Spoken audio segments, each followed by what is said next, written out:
Bonjour à tous. Aujourd'hui, nous allons nous plonger dans les méandres de la mythologie grecque pour explorer une figure fascinante, Méduse. Vous la connaissez probablement comme ce monstre terrifiant avec des serpents à la place des cheveux. Son regard, dit-on, pouvait transformer n'importe quel homme en pierre. C'est une image puissante qui a traversé les siècles sans prendre une ride. Mais cette vision est-elle complète? L'histoire de Méduse est bien plus complexe et tragique qu'il n'y paraît à première vue. Elle nous invite à nous poser des questions sur la justice, la culpabilité et la manière dont les histoires sont racontées. Dans la version la plus connue du mythe, celle que l'on raconte le plus souvent, Méduse est présentée d'emblée comme un monstre. Elle est l'une des 3 sœurs Gorgones, des créatures nées de divinités primordiales, Phorcys et Céto. Leur apparence est effroyable, des serpents grouillent sur leur tête, leurs dents sont de longues défenses de sangliers, et leurs mains sont en bronze, une vision de cauchemar. Leur demeure se situe aux extrémités du monde, près du royaume des morts, un endroit où aucun mortel n'ose s'aventurer. Le pouvoir de Méduse est le plus redoutable de tous. Quiconque croise ses yeux est instantanément transformé en statue, figé pour l'éternité dans une expression d'horreur. L'histoire de Méduse est indissociable de celle de son bourreau, le héros Persée. L'aventure commence à cause d'un roi tyrannique, Polydecte, qui désirait épouser Danaé, la mère de Persée. Heureusement pour lui, Persée n'était pas un jeune homme ordinaire. Il était le fils de Zeus, le roi des dieux. Il reçut une aide divine précieuse, un bouclier poli comme un miroir d'Athéna, une serpe en adamantium d'Hermès, des sandales ailées et un casque d'invisibilité. C'est là que le bouclier d'Athéna se révéla crucial. Persée l'utilisa comme un miroir pour observer le reflet de Méduse sans la regarder directement. Il s'approcha d'elle à reculons, alors qu'elle dormait. Guidé par le reflet dans son bouclier, il brandit la serpe d'Hermès et, d'un seul coup net, trancha la tête de la Gorgone.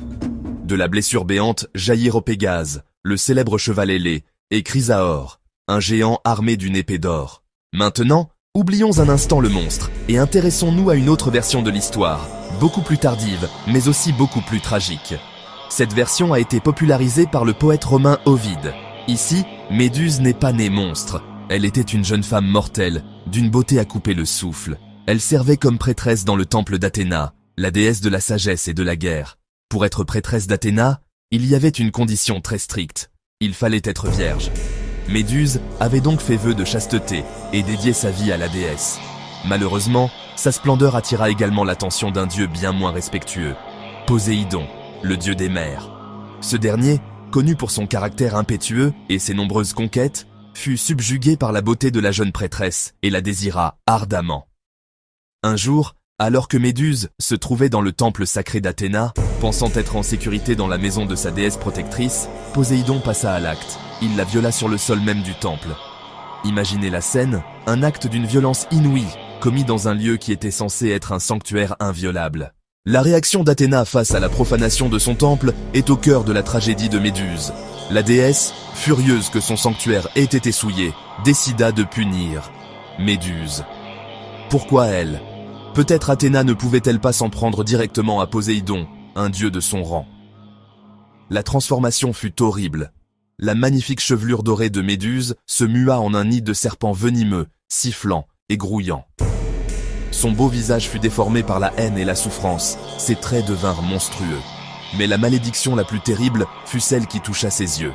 Athéna lui donna le pouvoir de pétrifier quiconque croiserait son regard. C'était une punition d'une cruauté absolue. Elle ne pourrait plus jamais regarder quelqu'un dans les yeux sans le tuer. Ainsi transformée en monstre, Méduse fut chassée de la société.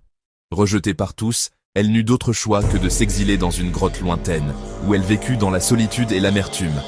Elle était une victime punie pour le crime de son agresseur. Nous voilà donc face à 2 portraits très différents de Méduse.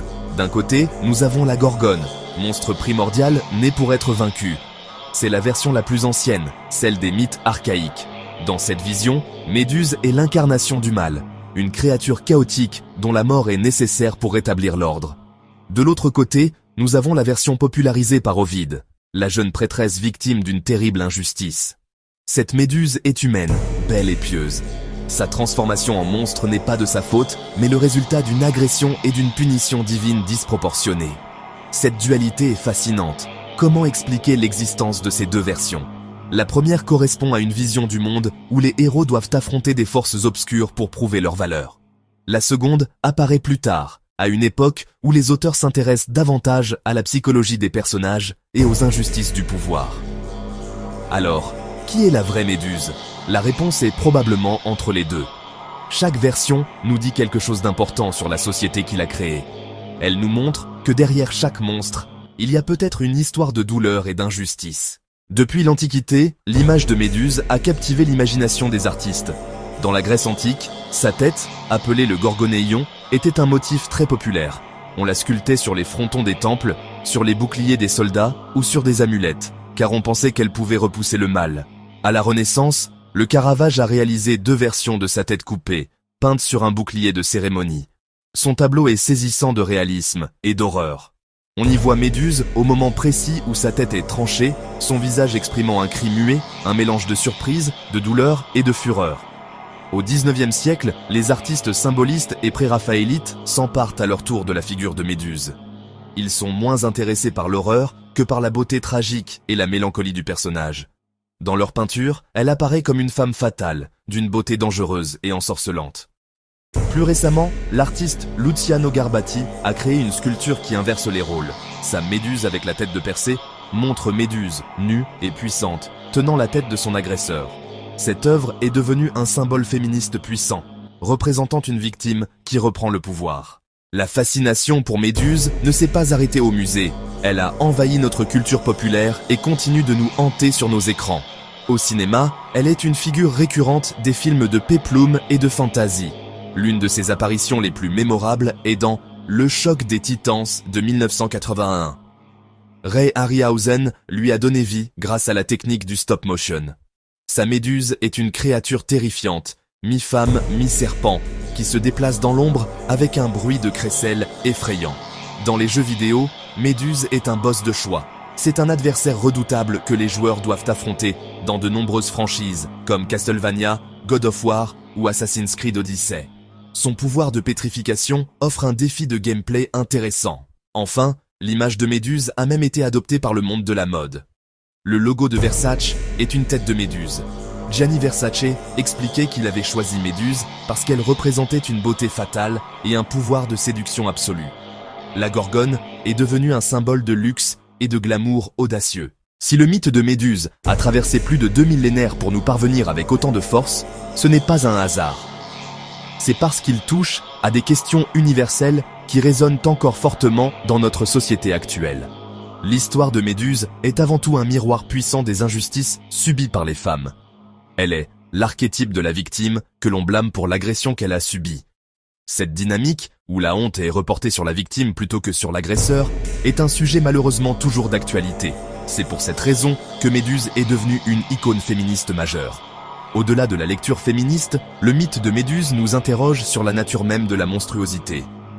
Qu'est-ce qu'un monstre?